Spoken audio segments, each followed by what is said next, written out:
Transcription number 25. Let's start. Mr. Vice Chairman, first of all, I must place on record my grateful thanks to the University Grants Commission for the work that they have done for the advancement of higher education. They have done good work and in full cooperation with the Education Ministry. This, I think, must encourage state governments to establish university grants commissions or committees in their respective states. What the country needs most is the coordinated efforts of the autonomous university grants commissions working in harmony with the state governments and university authorities. Coordinated efforts are needed to bring about certain uniformity in the standards of university education. Without that, our educational advancement is bound to suffer from various tensions and difficulties. I do agree with my friend that the annual report under discussion is rather a dull report. At least it is not as bright as the two previous records were. In the previous two reports, the University Grants Commission invited the attention of the nation to certain academic problems, to certain educational needs. Unfortunately, in this report, the University Grants Commission confines its remarks mostly to what has been achieved in the field of university education under the guidance and with the assistance of the University Grants Commission para. However, sir, it is not possible for me to agree with Mr. Santhanam that the University Grants Commission should not extend help to universities for the preservation of manuscripts are of great importance so far as university libraries are concerned. It is the duty of universities to preserve those manuscripts, and it is the duty of the University Grants Commission to extend to universities the necessary financial assistance for maintaining and preserving the manuscripts in good order. Also, it is not possible for me, sir, to agree with my friend that today universities are enjoying too much of autonomy. I agree with the University Grants Commission, which 2 years ago remarked that freedom is vital for education and democracy. And I personally feel sad that on one plea or the other, university autonomy and academic freedom are being restricted rather than being extended as they must be.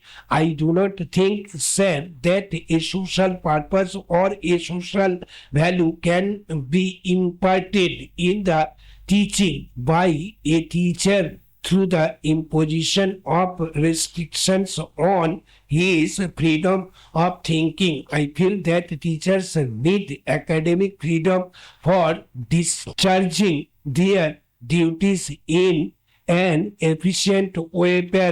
If we take into consideration the affiliated college, we will notice that the teachers are subjected to such humiliating conditions that it is not possible for them to discharge their duties to their students, to impart to their students any sense of responsibility or any moral values in their lives. I therefore, sir, feel that it is necessary to be more careful about the preservation of academic freedom to teachers. Sir, we are grateful to the Education Ministry and to the University Grants Commission for upgrading the salaries of teachers in the central universities, yet a great disparity prevails if the salaries of teachers of central universities and state universities and affiliated colleges, and this disparity is causing a lot of heart burning and a lot of difficulties as one connected with education.